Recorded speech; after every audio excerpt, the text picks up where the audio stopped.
Hello and welcome back to a Chakras and Cusswords podcast. My name is Katherine, and today we are going to go over the planet Saturn and all of the energy that Saturn kind of brings in the forefront when we think about it in astrology and also in energy waves, cycles, whatever you want to call it. So I'm super excited to have this podcast for you guys because I feel like a lot of people are talking about this year, 2024, being the year of karma. And a lot of it has to do with the areas of Saturn and the areas of the energy that Saturn brings. So we are in the year of 2024, and that is the year 8. And Saturn is a representation of the year 8. And we're going to get into this. We're going to get into the energy that Saturn brings and kind of like the overall area of responsibilities, the DNA structure. Like there's a lot when we get into Saturn. So there's a lot of mythology too that comes with the planet of Saturn. And we won't be able to cover it all today, but we'll definitely try to cover some. So the number 8 is the representation of the planet Saturn. Saturn is one of the planets that is very, I guess you could say, slow moving. It is the furthest away from the sun from the visible planets that we can see. And it also has the longest cycle. So that means that by the time you hit your Saturn return, your first Saturn return, you're probably going to be about 29 and a half years old.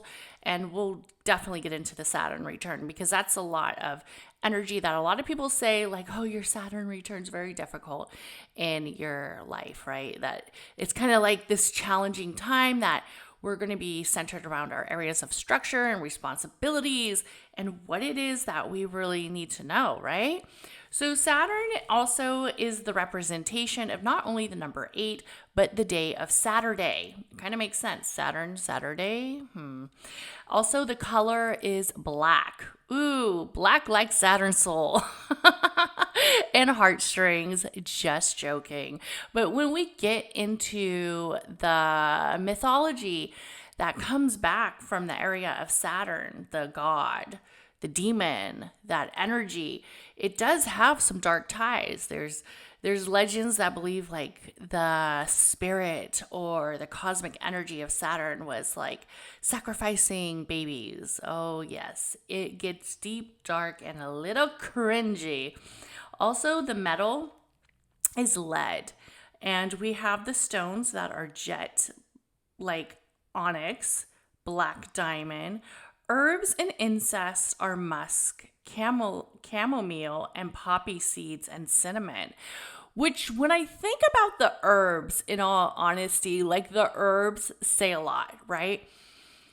Because I feel like with cinnamon, that's going to be something that you're going to use for like a protection ritual. You're going to add a little bit of cinnamon in your day to protect yourself from overall energies that may kind of wish harm upon you, or you're going to have a circle of something that is going to ward off the evil thoughts or spirits. And most of the time, cinnamon is seen as a protection energy.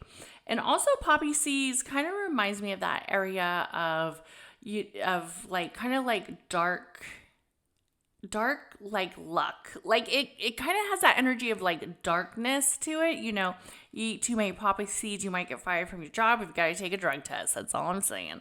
But it does have that resemblance of like dark, kind of intriguing, mystifying type energy.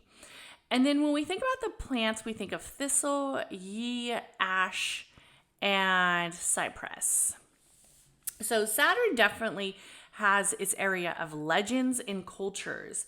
It is known as Father Time, that energy of the god of the world for some people. Some cultures really see Saturn as that energy of the Lord, where it brings around harvests because of responsibilities, and then it also brings around that energy of death or demise if you didn't complete your responsibilities. Ooh. That sounds not fun. Also, when we are thinking about Saturn, we see Saturn kind of like in that area of the chariot drawn to the heavens, riding through the glimpse in like this energy of winged dragons and snakes. And it's believed that it looks like DNA. So if Saturn is the energy of the Saturn structures of life, we have to think, what is that structure of energy? Is it responsibilities, boundaries, and preservations of self? I mean, that's how I see it. I don't know how you see it, but to me, that's kind of how I see it. Also, what's interesting about Saturn is when we look at the discipline that suits Saturn and the areas of Saturn that we kind of see maybe in certain aspects or transits, it's around like politics, commerce. It's also around like boundaries. It's also around maybe political parties. We'll kind of see that energy, right? Depending on what is going on. It's also kind of seen as that area of limitations. So it's like the opposite of Jupiter, where Jupiter's about to give you a whole bunch of expansion and abundance. Saturn's coming to say, I'm going to take that away. I'm going to take that away. And I know a lot of people felt that there was a lot of strong transits when there was a lot of like limitations with like COVID, that there was a lot of limitations taken away, right? A lot of our freedoms, our sovereignty was really like questioned. We didn't have the right to make our own decisions. You know, should we get the vaccine? Should we not get the vaccine? No. And a lot of people said that there was a lot of high energy Saturn and Uranus placements, and also like Saturn around the collective with Aquarius. So Saturn was in Aquarius during most of the time with the COVID pandemic. So we saw a lot of like areas of limitations, responsibilities, and boundaries really being pushed to the max when we think about that pandemic and the overall areas of health with the collective, right? So we could definitely go on about that for a whole hour, but let's not. So also when we think about Saturn, a being of the Lord of the earth, we have to remember that also resembles agricultural entities, fertility, storms, also like that karmic god of rain kind of transitions down. And it's also really brought out to have that area of like sickness and illness, like the Black Plague. Ooh, wow. So Saturn was kind of, showing up during those times as well. So we have to remember that Saturn really has that structure of not necessarily being the most positive energy, but it does have that structure where it's going to say, hey, you eat like shit, you don't work out, and you drink soda all day, you're going to get sick, honey. Kind of having that overall responsibility. Saturn is known to really be the ruler of traditionally Aquarius and Capricorn. So it's a ruler of two zodiacs. So it has that energy of duality, right? The good of holding responsibilities, the good of boundaries, the good of knowing what it is in the structure of life that keeps it all moving. But then it also has that energy where it could be excessive. It could be too much, where it feels very limiting. And I think about like the collective. When I think about the two rulers that it has, I think about Aquarius being the collective, the humanitarian, where so much good could almost be like a bad thing sometimes, right? You would think if everybody's just having a kickback day and nobody's really doing your responsibilities or keeping things orderly, what would happen? And then we think about like Capricorn, that workaholic, too much of trying to make a legacy, too much of trying to make it to the top. What happens when all that comes so excessively to the max that the person gets completely burned out or even gets sick? So I definitely feel like that energy of Saturn is seen overall. Also, Saturn is known to have that energy of time, right? The harvesting of time and how we harvest that area through the energy of like the children and also the energy of responsibilities. Also, it is known to bring structure into our lives, like that DNA synthetic, right? That synthesized DNA, the structure, the archetype of what our house is, what our area of placement is, what our work life is like. It gives us some energy of freedom to make our own decisions in our areas of responsibility. It is also seen to like have this energy where it is known to be in Indian astrology, Saturn is known as Shani, a similar type energy that is really around the tropical astrology as well, but it's more kind of centered in like the area of like bad luck, which sounds very scary, right? That energy of like bad luck. Like if you break the mirror, you're going to have bad luck, right? So that area of like superstition kind of comes out, right? When we think about it.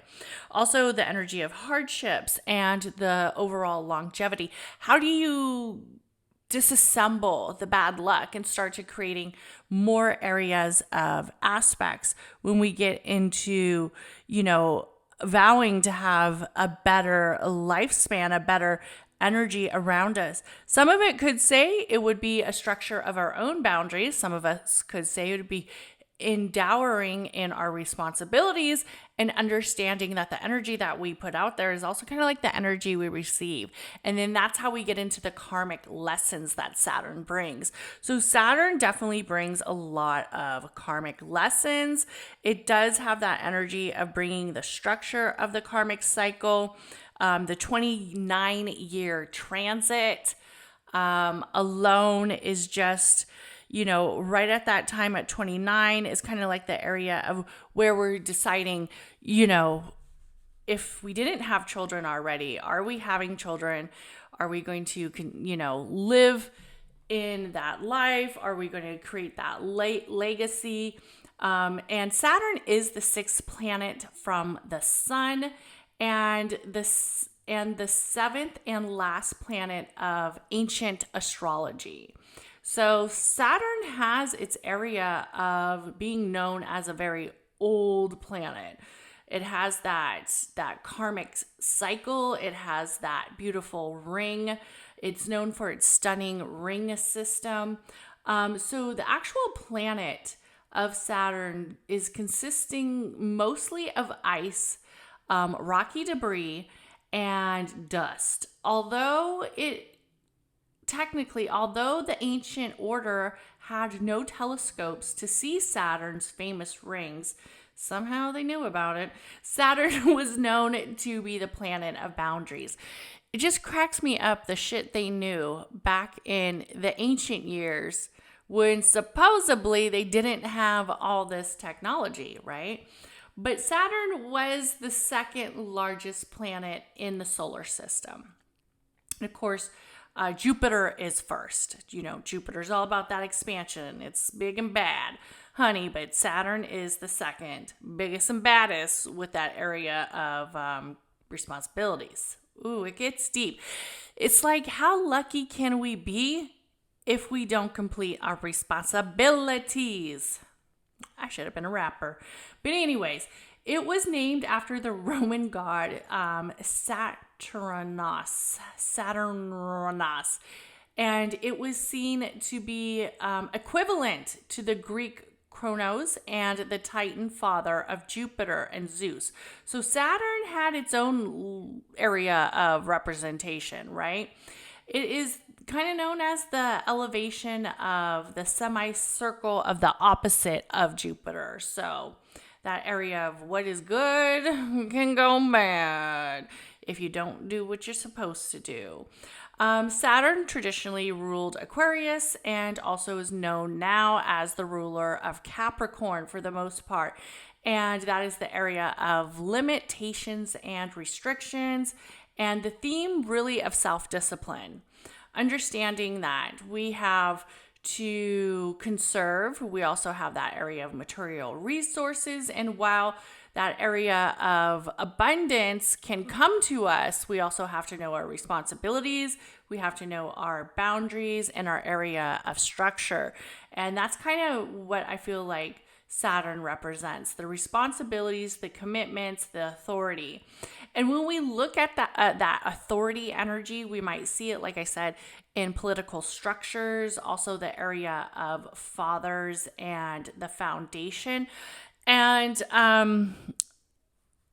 don't have me go in a tangent, but to me, a father figure in the energy of structure, responsibilities, and expansion, and creating and embracing and understanding our life fold is just as important in a child as a mother figure. And especially with the opposite energy and the same energy. So that area of discipline, of representation, of responsibility, and focus and hard work, usually, I'm not saying it always starts with the dad, but traditionally it should have some energy there, right? I mean, are there very successful single women households where maybe the father is not in the house? Yes. And the children come out and they achieve many long-term goals. But when we look at the structure of having a positive masculine figure and showing areas of discipline and responsibility, we see that the limitations for the children, for that energy of the household, is less. The challenges is less. Even though Saturn is known to bring challenges. So we'll get into that.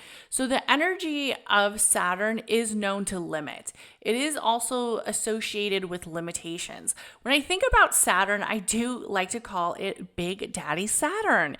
And people look at me like, that's crazy.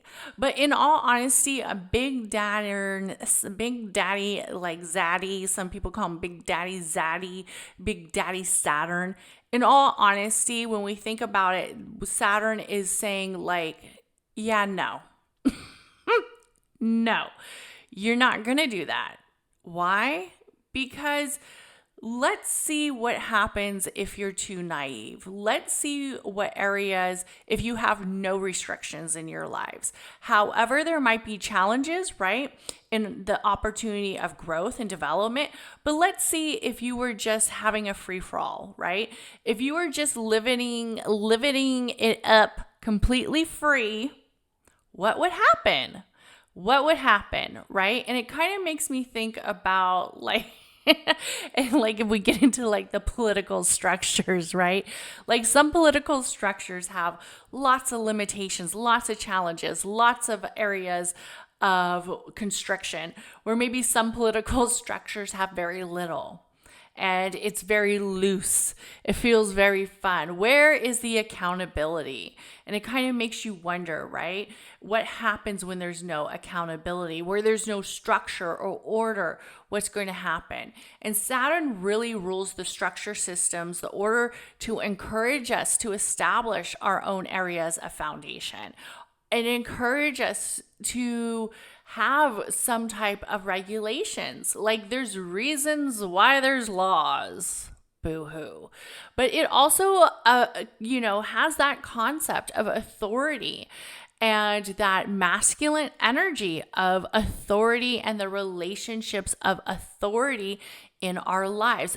I am sorry, but authority isn't always a bad thing. Like, I think as a area of species, we have to have some authority. Even when we look at animals in nature, they have, most of them that travel in packs, they have a leader, right? They have a leader. They have the big lion, the big bear, the big somebody, the alpha gorilla who's keeping some type of authority and concept of society being in some type of organizational energy. When we look at the karma lessons, the karmic lessons of Saturn, it's not that hard. It's really not. It's not that hard when we look at the karmic lessons of Saturn. Karmic lessons are the energy of consequences of our actions. That's all karmic energy is. Yes, if we do wrong by people, there's a chance wrong might get done to us, right? If we associate our actions with representation of the decisions we make, we might be able to understand why we shouldn't make those decisions, why we shouldn't steal a car, why we shouldn't cheat on our spouse, why we shouldn't do all the things that aren't so great, right? That aren't so great in energy of having just the greatest time, right? Having just the greatest time. I mean, Saturn really makes it sound like no fun. Like no fun, right? Saturn being associated with the karmic lessons and being instructed and having the authority and understanding that our past mistakes can sometimes catch up with us, right? It does encourage us to have responsibilities, and it also encourages us to have time and patience. That energy of understanding what it is that we need to create a little bit of discipline, create a little bit of patience, and let it see kind of taking in that father time energy, right? Like everything that happens so fast,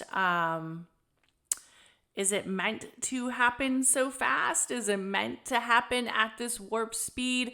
Or does it need a little bit of time, right? Does it need a little bit of time to really make the creation a little bit more of a legend or maybe more consistent? So Saturn is linked to the area of concept of time and the passage of time. And it reminds us that there is importance and there is that energy of just waiting. Just like, why do we want to rush through life, right? Why don't we just enjoy it? Let that persistence come, that endurance come of achieving our goals.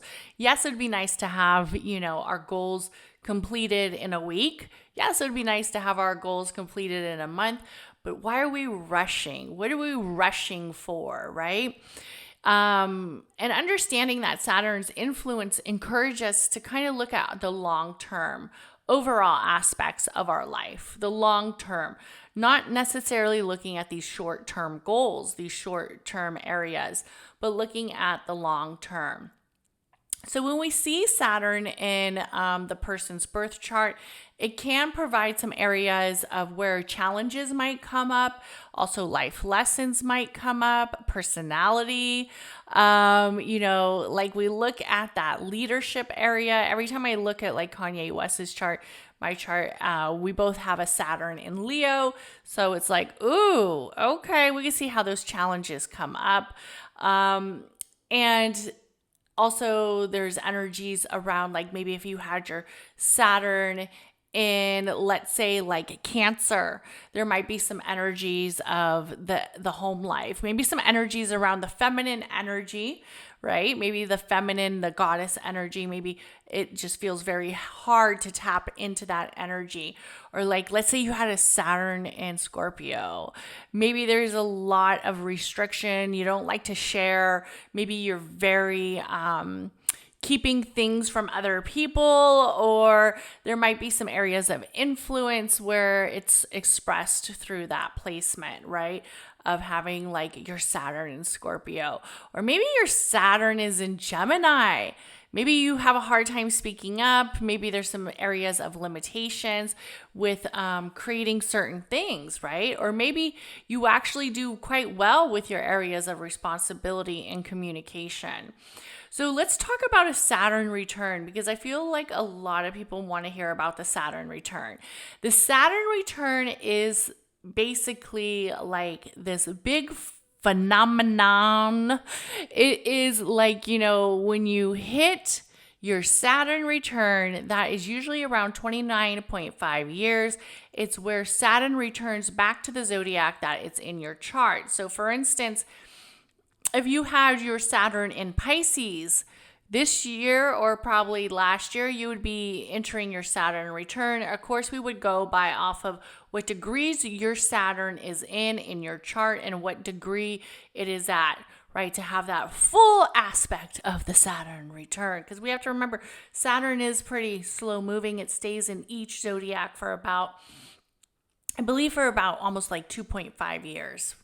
So, and it takes a while to travel the zodiac calendar.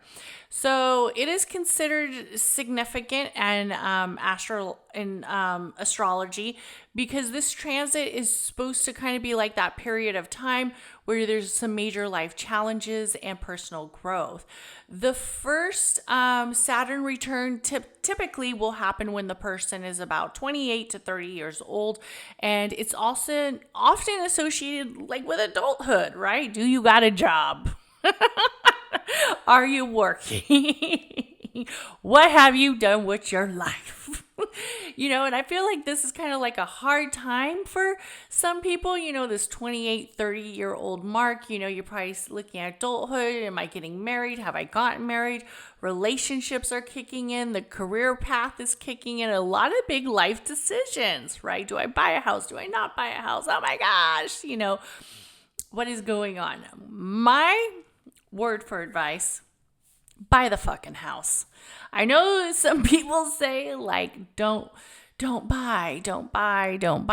You spend all this money on your house, you have sales tax, you have da-da-da-da-da-da.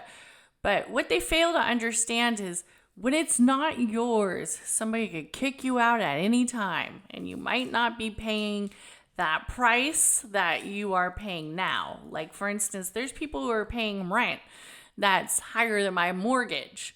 So if you have an opportunity to save money and to invest in real estate, buy the fucking house. And I don't even need to see your fucking chart to tell you that. I'm just saying. So when we look at these significant life decisions, or townhouse, so we look at these significant life decisions, and we have to look at what it is that creates that energy, right? And most of the time, it's that area of responsibilities, that area of discipline, and that area of consistency and boundaries. The second Saturn return that will happen in most people's lives is around the age of 57 to 60, and it's associated with another phase of reflection. It's kind of associated with that time of reevaluating your accomplishments, what it is that you would want to further adjust in your life, not as hard or as challenging as when you were in that area of hitting your 30s, but it's still that area of reflection. What is it that I would say, like at this time, like in your 57, 60, seeing, what it is that you want to leave behind, what it is that you want to give to the collective, how it is that you want to continue to show, to create, to move, to continue to adjust your life so it is a little bit more comfortable. Maybe you aren't living with so many responsibilities, right? How do you prepare for retirement? Stuff like that. The exact time, like I said before, with the Saturn return really depends on when the individual was born in their chart.